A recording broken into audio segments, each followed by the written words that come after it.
Machete, c'est vraiment quelque chose d'unique en France. On a peu de fois ce genre de choses. Donc c'est quelqu'un qu'il faut suivre.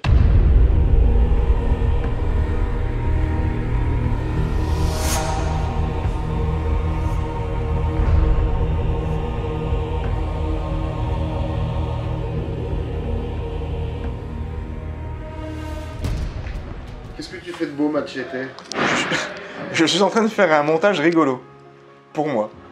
Là, voilà, je brise les règles. Ah, mais c'est les images ouais. de Rumi. Ouais, je tombais dessus sans faire exprès et du coup, je me suis dit, tiens, c'est rigolo ça, et je vais en faire une story.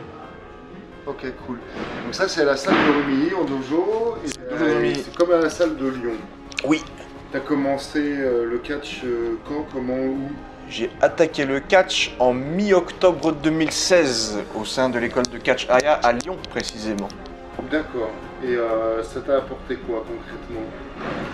Aujourd'hui, au lieu de faire 63 kilos, j'en fais 82. Je crois en moi sur un paquet de trucs, mais il y a encore du travail. Tous les jours, il y a du travail. Je crois en ma réussite. Je crois fortement que je vais réussir dans le catch. Ce qui m'a donné confiance en moi, c'est de me rendre compte petit à petit que je réussissais à faire des choses qui me semblaient impossibles par peur et qu'il y ait quelqu'un qui soit autour de moi, parce que c'est important de se faire entourer de gens qui vous aident à briller. Et c'est d'avoir des gens autour de moi qui y ont cru et qui m'ont aidé à surpasser ces peurs. Je parle pas que de coach, je parle du coach, je parle de l'entourage. C'était pas toujours le cas, ouais. Il y en avait qui disaient t'es trop vieux, t'es trop maigre, t'as pas la condition, tu t'es brisé 1 milliard de trucs dans les arts martiaux quand t'étais jeune. Mais effectivement, même si des fois il peut y avoir une personne qui fait pas vraiment partie de l'entourage, qui rigole un peu à ce projet à devenir catcheur, la grande majorité, c'est-à-dire ceux qu'il faut garder en tant qu'ami, en tant que proche, poussent vers l'avant. Parce que celui qui tire vers l'arrière est inutile à notre vie. En fait, bon, j'avais déjà 29 ans et plus pour longtemps. Et je me disais, mon père m'a mis devant du catch quand j'étais tout petit. Et j'ai jamais arrêté de regarder du catch jusqu'à aujourd'hui encore. Et je me suis dit à 29 ans, t'es super parce que même pas tu irais vers ton rêve. Rêver d'un truc en tant que spectateur, c'est cool. Et faire un rêve en tant qu'acteur, c'est génial, quoi. Et il fallait que je fasse ce pas, quoi. C'était dans ma nature, c'est la nature des choses que quand on aime quelque chose, on a envie de le faire. Si on le fait pas, c'est nul, quoi. Si on se contente de faire comme tout le monde ou si on se contente de vivre la vie que nos parents veulent pour nous ou que le système veut pour nous, c'est nul. Je suis venu réaliser mon rêve. Mon rêve, je le vis. Je suis catcheur. Alors Machete, c'est une gimmick unique en France. Rarement vu une gimmick aussi colorée et aussi efficace, parce que c'est possible d'avoir des gimmicks colorées mais qui sont pas dans l'air du temps. Moi je trouve que la sienne elle colle bien avec l'ère actuelle. Je trouve qu'il y a quelque chose à faire. Et il le fait, il la développe, il a sa façon de rentrer dans le ring, il a sa façon de vendre, il a sa façon de marcher, la façon de porter ses coups. Il a un moveset qui correspond à cette gimmick. Donc moi je trouve que Machete c'est vraiment quelque chose d'unique en France. On a peu de fois ce genre de choses. Donc c'est quelqu'un qu'il faut suivre. En plus physiquement il s'est bien amélioré. Pour moi c'est un critère qui est quand même assez important.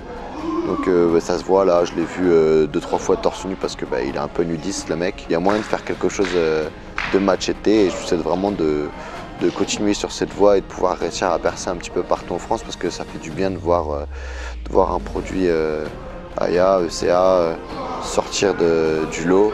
Vraiment, moi, gros pouce bleu sur Machete.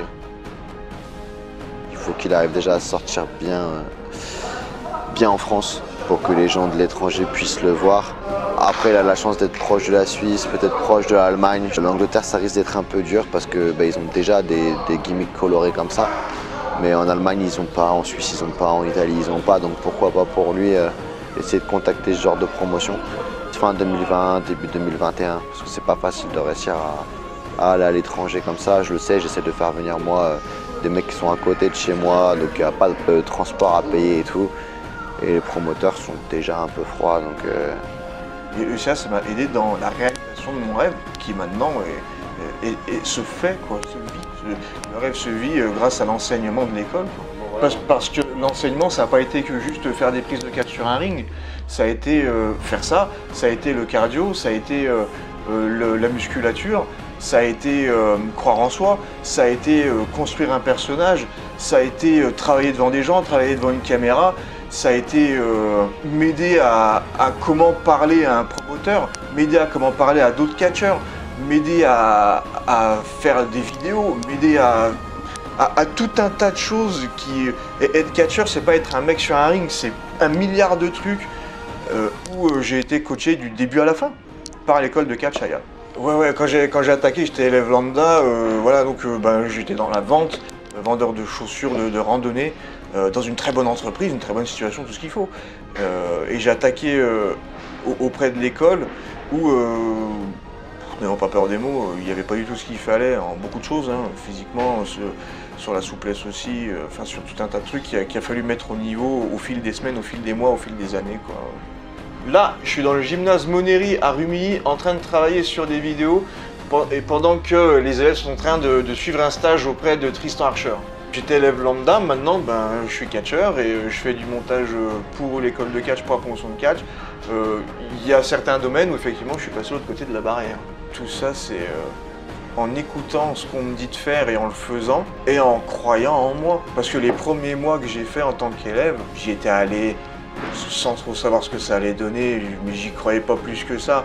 Même si le début il est dur, il faut pas perdre la foi et il y en a qui disent ouais j'ai besoin de personne et tout, si on a besoin de quelqu'un pour nous tirer, pour nous pousser vers l'avant. Forcément, moi je suis pas devenu catcheur tout seul, il y a des gens qui ont construit avec moi Machete.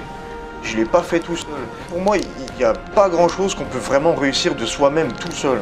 Je trouve ça tellement important d'avoir des personnes autour de soi qui nous donnent le moral, qui nous donnent l'envie de réussir et d'avancer, même quand on en bave vraiment, quoi. Je veux juste dire, croyez en vous. Croyez en vous.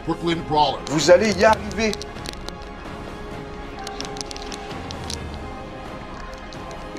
C'est cool, merci. Mais oui, putain. Bah ouais. C'est vrai que c'est dur, mais on s'en fout, quoi.